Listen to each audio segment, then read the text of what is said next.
Hi everybody, welcome to another edition of Turtle Tuesday from Turtle Island.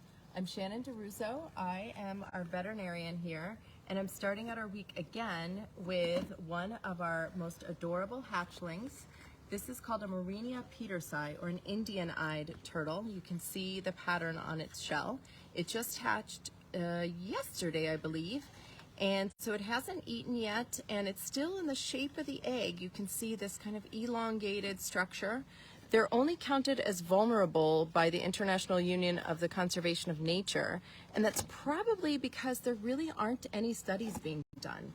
They come from mostly Bangladesh and India, and really not much is known about their ecology or are doing surveys to kind of see their densities or anything. So my guess is that they're probably a lot more endangered than we think that they are. I just want to make sure this little peanut doesn't go flying off if it decides to go for a run.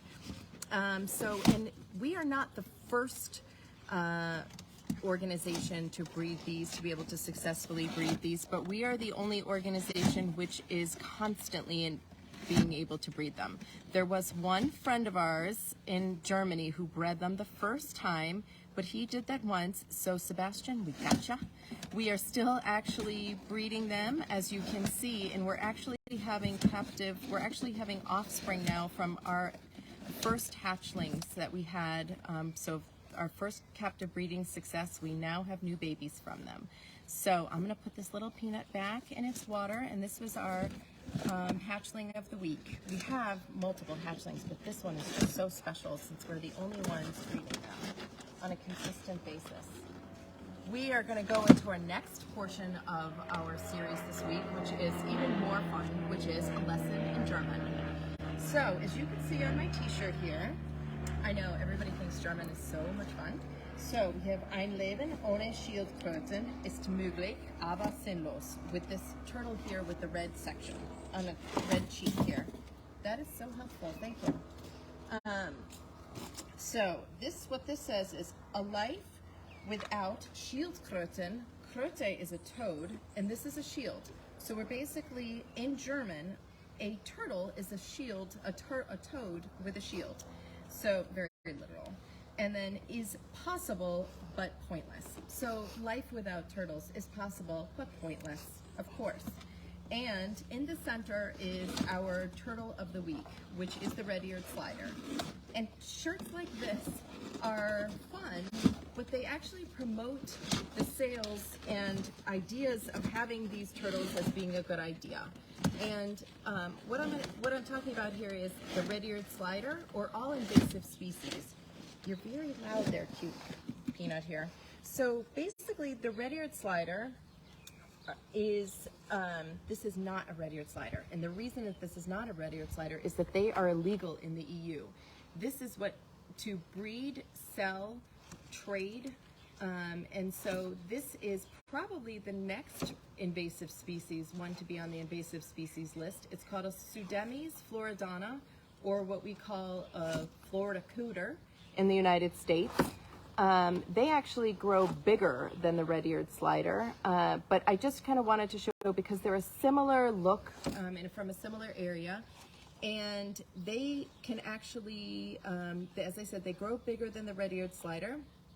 They're a beautiful turtle, and so I wanted to show, because a lot of times what happened is in the 80s and 90s, hundreds of millions of turtles about this size were sold in the United States and worldwide. I know they're peanut.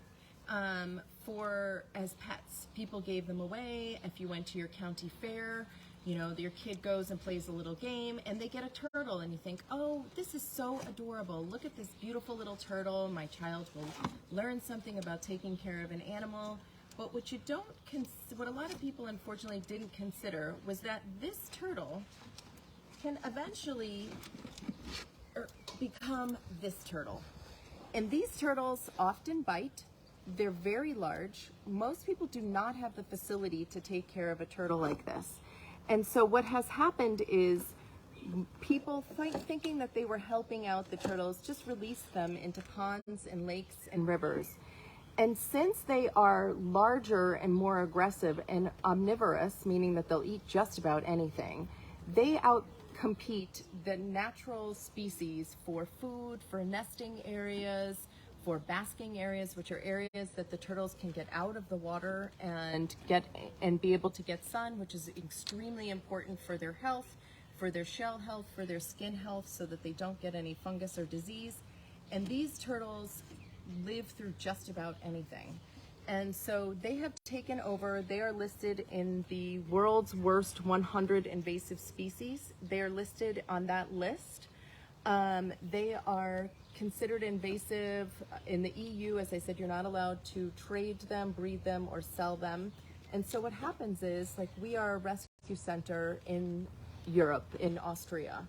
And so if you think about it, a lot of times people have to give up their pets to an animal shelter. And that dog might live for 14 years, or that cat maybe 20 years. But we have many, many of these, and we're having to feed them and care for them for 40, 50 or more years. So it's not just like the dog or the cat that you think of. I did bring another one because this one is a good size to kind of show you kind of what you're getting into when you take that little turtle from the county fair. But to give you a better indication of why, one of the things, come here, of how beautiful they were, is that one of the reasons that they were also so popular is that they are really attractive turtles. So it's not their fault. It's, of course, our fault why they're invasive. And so they have this beautiful red stripe on their face. And sometimes when they get larger, they lose this red stripe, but this one has maintained a beautiful red stripe, which is why they're called the red-eared slider. And not just the red-eared slider is considered invasive, all of the sliders. So this is what's called a Trichemis scripta elegans, which is a lovely name, sounds great. But all of the Trichemis species are, there's a red-eared slider, a yellow-bellied, and a Cumberland slider, and they're all illegal in the EU. I believe in Australia, you're not even allowed to keep them as pets.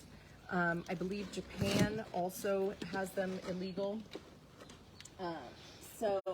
And I just wanted to point out kind of one of the things that's difficult with the sliders and all invasive species is that they can transmit diseases. This, for example, the sliders can transmit salmonella, they can transmit ranavirus. The ranavirus can be contagious to other reptiles, amphibians, fish, as well as upper respiratory disease.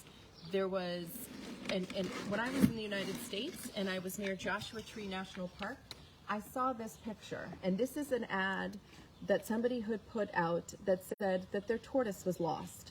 And I feel for you. I mean, we are all sad when we lose our animal, but when you think for a second and you go, well, you know what? Oh, that's terrible.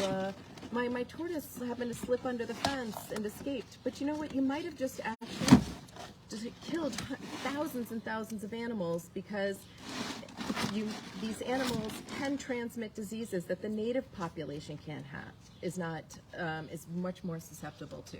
So this is another indication. It's not only the red-eared sliders, it happens all over worldwide where people have animals that escape and can infect the native population. So I just wanted to kind of discuss the concerns about that. This one, maybe we'll just hold you so you're a little less noisy. As a pet owner, what should a person do before having a pet?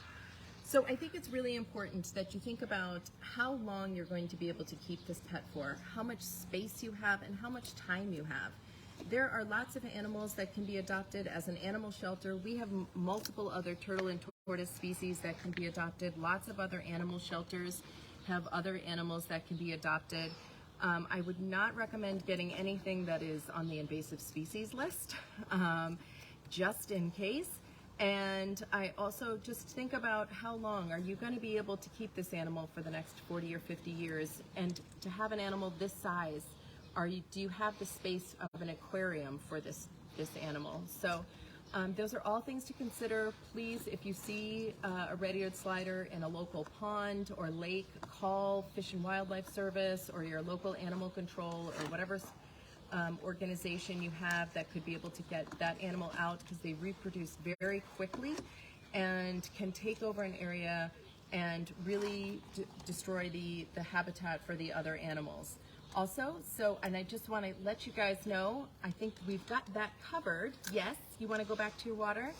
And next week we're going to talk about is your turtle healthy? And I'm going to go over all the things that, as a veterinarian, that we look for, that you can look for your pet turtle, to see if it's something that you need to bring the turtle to the veterinarian, or is this normal behavior? So that'll be next week. With the amount that I blab on, it might be 2 weeks. We'll see. But please, if you have questions, let us know. Thank you so much for joining us at Turtle Tuesday. If you want to support turtles, turtle conservation, help our organization feed these guys for the next 50 years, please go on our website, consider a monthly donation, join our newsletter. We thank you so much for your support. Have a wonderful week.